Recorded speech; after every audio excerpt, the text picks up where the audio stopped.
اب علمی، فکری اور تاریخی تحریریں صرف پڑھی نہیں، سنی بھی جا سکتی ہیں۔ اشراق، امریکہ کی آڈیو سٹوریز میں۔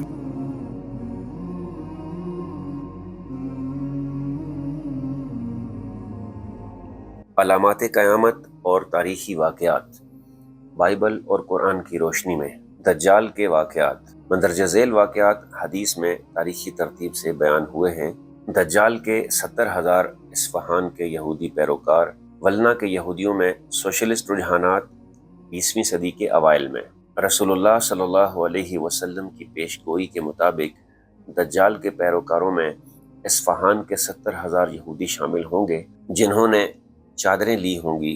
اصفہان رسول اللہ صلی اللہ علیہ وسلم کے دور میں یہودیوں کا ایک معروف علمی و مذہبی مرکز تھا، جہاں کی یہودی برادری تلمودی علم، فقہی بصیرت اور مذہبی قیادت کے حوالے سے خاصی بااثر سمجھی جاتی تھی۔ اگرچہ 20ویں صدی کے آغاز میں اصفہان میں یہودی کمیونٹی موجود تھی، لیکن وہ علمی و فکری لحاظ سے اس حیثیت کی حامل نہ تھی جس کے لیے وہ رسول اللہ صلی اللہ علیہ وسلم کے دور میں معروف تھی۔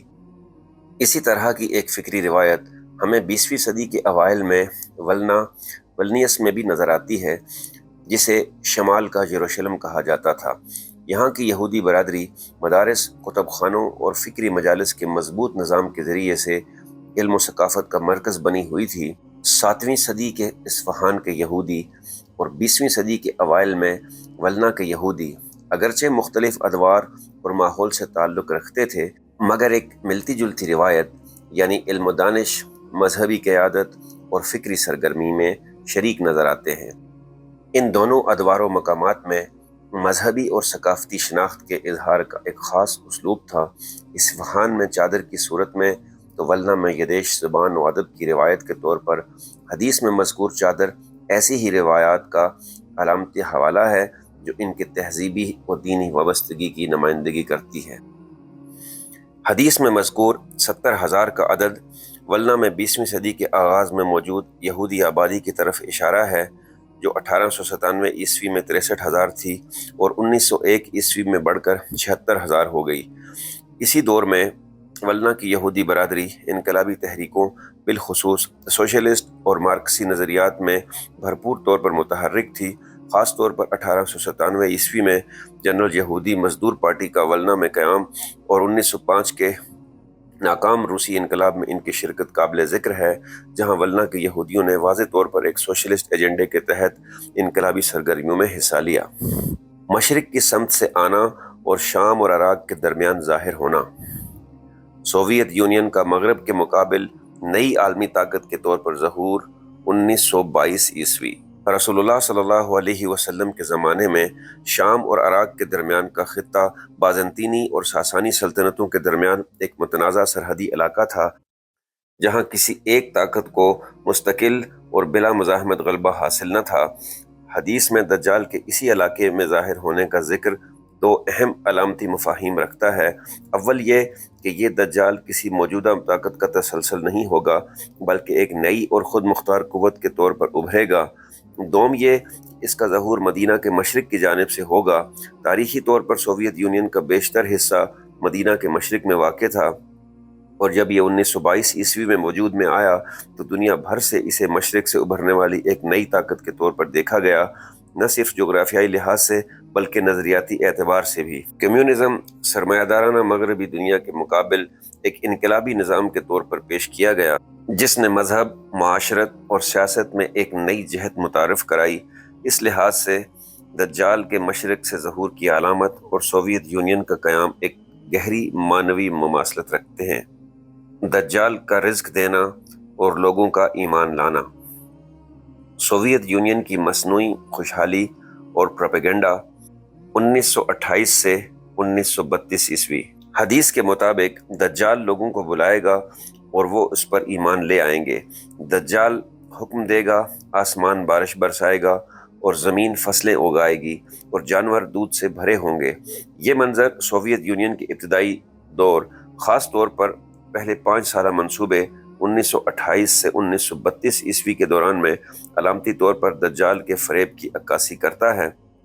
لوگوں نے اس نظام کو مذہبی عقیدے جیسی یقین دہانی کے ساتھ قبول کیا اور ریاست نے بظاہر معجزاتی نتائج دیے، گونجتے کارخانے، بھرپور فصلیں اور خوشحالی کا ایک مصنوعی تاثر، اسٹاخانوف تحریک جیسے اقدامات میں مزدوروں کو ناقابل یقین ہدف سے بھی آگے بڑھتے ہوئے دکھایا گیا، جس سے یہ تاثر مضبوط ہوا کہ کمیونزم فطرت کو قابو میں لا سکتا ہے اور لامحدود ترقی لا سکتا ہے، بالکل ویسے ہی جیسے دجال بارش اور مال و دولت لا کر لوگوں کو متاثر کرے گا۔ لوگوں کا دجال کی دعوت کو رد کرنا اور دجال کا ان کو قحط اور مفلسی میں مبتلا کرنا۔ ہولوڈومور قحط 1932 سے 1933 عیسوی۔ حدیث کے مطابق دجال ان لوگوں کے پاس جائے گا جو اس کی دعوت کو رد کریں گے، اور وہ قحط، بھوک اور مال و دولت کے نقصان کا شکار ہوں گے، یہاں تک کہ ان کے پاس کوئی مال و دولت باقی نہیں رہے گا۔ یہ منظر یوکرین کے کسانوں سے مشابہت رکھتا ہے، جنہوں نے کمیونسٹ اجتماعی زراعت کی مخالفت کی، ریاست نے خوراک ضبط کر لی، رسد بند کر دی اور مزاحمت کو کچل دیا، جس کے نتیجے میں ہولوڈومور 1932 سے 1933 جیسا انسانی ساختہ قحط پیدا ہوا۔ قدرتی قحط نہ ہونے کے باوجود پالیسیوں نے کھیتوں کو ویران، مویشیوں کو ہلاک اور عوام کو بھوک کا شکار کر دیا۔ جیسے دجال انکار کرنے والوں کو تباہی میں چھوڑ دیتا ہے، ویسے ہی ریاست نے ان لوگوں کو مکمل بربادی میں چھوڑ دیا، جس کے نتیجے میں 35 سے 50 لاکھ افراد ہلاک ہوئے۔ دجال کا ویران زمین سے خزانے کو نکالنا، سوویت یونین کا دور دراز علاقوں سے معدنیات کو نکالنا 1933 عیسوی کے بعد۔ حدیث کے مطابق دجال ایک ویران زمین سے گزرے گا اور کہے گا اپنے خزانے نکالو، تو زمین کے خزانے نکل کر مکھیوں کے جھرمٹ کی طرح اس کے گرد جمع ہو جائیں گے۔ یہ منظر اس دور سے مشابہ ہے جب سوویت یونین نے نظریاتی گرفت مضبوط کرنے کے بعد سائبیریا، وسطی ایشیا اور یورال جیسے دور افتادہ اور ویران علاقوں کا رخ کیا اور وہاں سے قدرتی وسائل نکالنے کا وسیع عمل شروع ہوا، خصوصاً دوسرے 5 سالہ منصوبے 1933 عیسوی سے 1937 عیسوی کے دوران میں سونا، کوئلہ، تیل اور دیگر معدنیات جبری مشقت اور ریاستی صنعت کاری کے ذریعے سے حاصل کی گئیں، اور ان قیمتی وسائل کو یوں مرکز میں جمع کیا گیا جیسے دجال کے ایک حکم پر خزانے زمین سے نکل کر اس کے گرد سمٹ آئے ہوں۔ یہ عمل صرف ایک منصوبے تک محدود نہ رہا، بلکہ بعد کے سالوں میں سوویت معیشت کا مرکز و محور یہی وسائل رہے۔ دجال کا مدینہ میں داخل ہونے سے قاصر رہنا، مسلم دنیا میں سوویت اثر و رسوخ کی ناکامیاں، 20ویں صدی کا دوسرا حصہ۔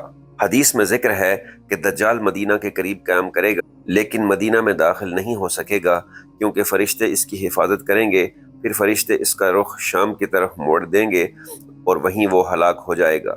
مدینہ یہاں صرف ایک شہر نہیں بلکہ پوری امت مسلمہ کی نمائندگی کرتا ہے، جیسا کہ رسول اللہ صلی اللہ علیہ وسلم کے دور میں مدینہ مسلمانوں کی ریاست کا مرکز تھا۔ دوسری جانب شام اس وقت بازنطینی عیسائیوں کا علاقہ تھا، جو عیسائی دنیا کی علامت سمجھا جاتا تھا۔ اس حدیث کو علامتی طور پر سوویت یونین کے مسلم دنیا میں اپنے قدم جمانے میں ناکامی کے بعد اپنے اختتام سے پہلے عیسائی دنیا کی طرف رخ کرنے کے طور پر تعبیر کیا گیا ہے۔ دوسری جنگ عظیم کے بعد سوویت یونین ایک عالمی طاقت کے طور پر ابھر کر سامنے آیا اور دنیا بھر میں اپنے اثر و رسوخ کو پھیلایا، جس میں مسلمانوں کو سوویت بلاک میں شامل کرنے اور کمیونزم اختیار کرنے کی کوششیں بھی شامل تھیں۔ تاہم سوویت حکومت کا دہریہ نظریہ مسلم دنیا کے قدامت پسند اور گہرے مذہبی ماحول سے شدید طور پر متصادم تھا۔ یہی نظریاتی اختلاف مسلمانوں کی دنیا میں کمیونزم کی قبولیت اور اثر و رسوخ کو محدود رکھنے کا باعث بنا، اور یوں دجال مدینہ میں داخل نہ ہو سکا۔ مدینہ میں 3 جھٹکے، امت مسلمہ کو درپیش عالمی سیاسی و فکری بحران۔ حدیث کے مطابق مدینہ 3 بار لرزے گا، جس کے بعد ہر منافق اور کافر مدینہ سے باہر نکل کر دجال کی طرف چلا جائے گا۔ اس کی تشریح غالباً درج ذیل میں بیان 3 تاریخی واقعات ہیں۔ 1948 میں اسرائیل کا قیام اور نکبہ۔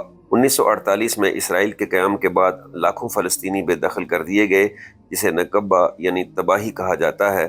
سینکڑوں دیہات تباہ ہوئے اور فلسطینی پناہ گزین بن گئے۔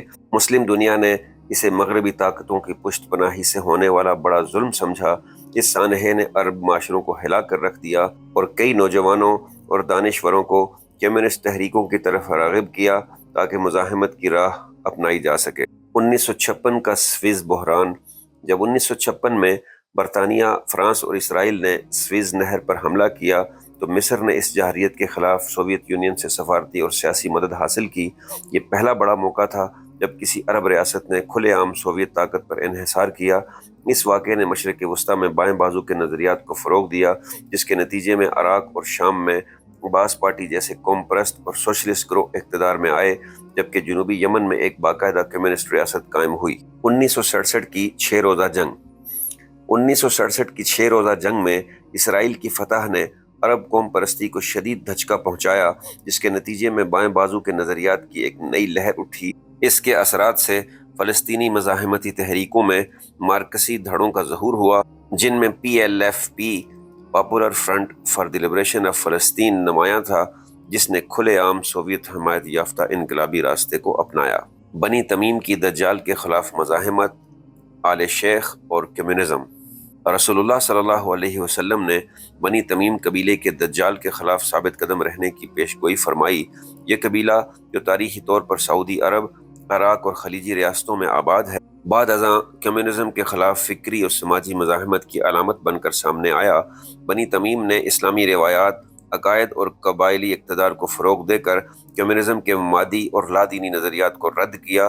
اس پیشگوئی کی اہمیت اس لیے بھی بڑھ جاتی ہے کہ آل شیخ، جو شیخ محمد بن عبد الوہاب کی نسل سے ہیں، اسی قبیلے سے تعلق رکھتے تھے۔ سعودی عرب میں آل شیخ کے فکری اثر کے تحت کمیونزم کو نہ صرف لادین بلکہ اسلام کے صریح مخالف تصور کیا گیا۔ یہی وجہ تھی کہ سوویت یونین سے کسی بھی قسم کا اتحاد عقیدے کے منافی اور ناقابل قبول سمجھا گیا۔ دجال کا ایک مسلمان کو قتل اور زندہ کرنا اور دوبارہ قتل نہ کر پانا۔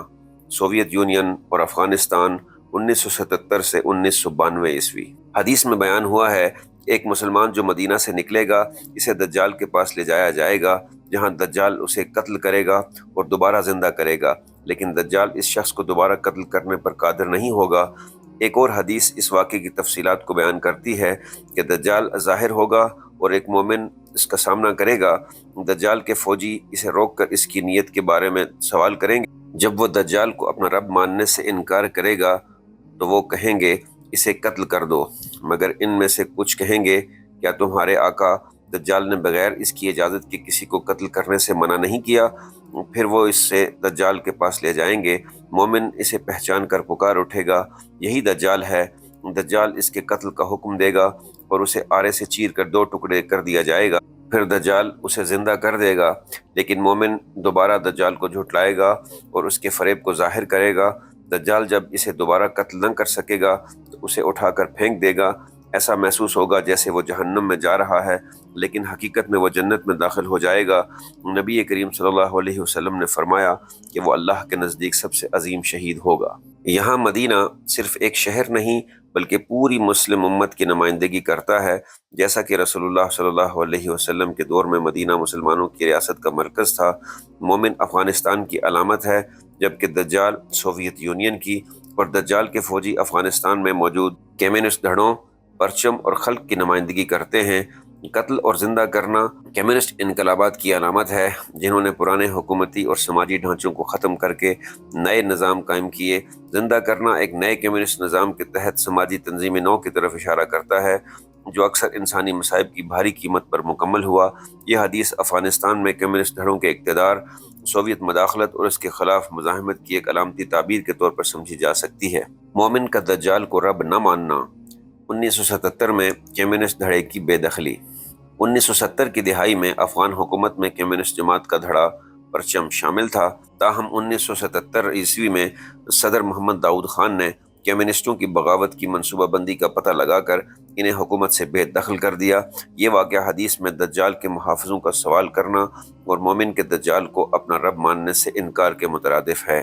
دجال کے فوجی کا مومن کو قتل کرنے کی کوشش کرنا۔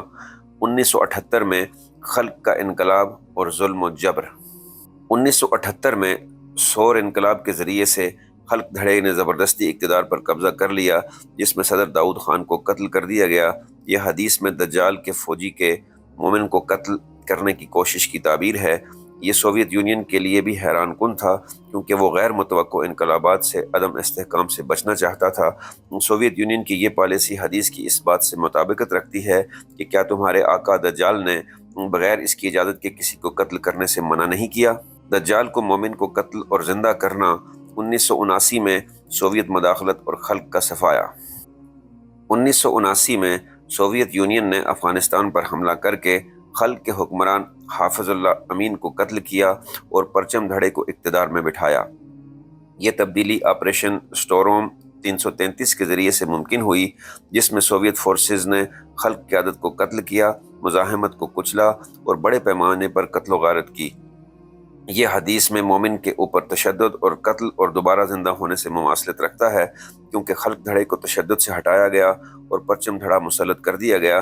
اگرچہ ماضی میں خلق دھڑا کمیونسٹ نظریات کا حامی تھا، لیکن سوویت یونین کے طرز عمل نے اس کے کئی رہنماؤں کو بدزن کر دیا، جس کا خمیازہ انہیں بھاری نقصان کی صورت میں بھگتنا پڑا۔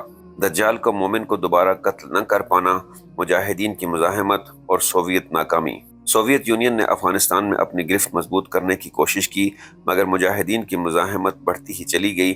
حدیث میں مومن کی گردن کا تانبے میں بدل جانا، جس کی وجہ سے اسے دوبارہ قتل کرنا ممکن نہ رہا، سوویت فوجی کارروائیوں کی شدت اور ناکامی کا اشارہ دیتا ہے۔ 1989 میں سوویت فوجوں کا انخلاء حدیث میں دجال کے مومن کو دور پھینکنے کے مترادف ہے۔ مومن کی شہادت 1992 میں کمیونسٹ حکومت کے خاتمے کے بعد شدید خانہ جنگی 1992 میں کمیونسٹ حکومت کا خاتمہ اور شدید خانہ جنگی حدیث میں مومن کی شہادت کے مترادف ہے۔ اسی طرح مومن کا جنت میں داخل ہونا ان مجاہدین کے خلوص نیتی کو ظاہر کرتا ہے، جنہوں نے سوویت یونین کے خلاف جنگ کو الحاد اور ظلم کے خلاف جہاد سمجھا۔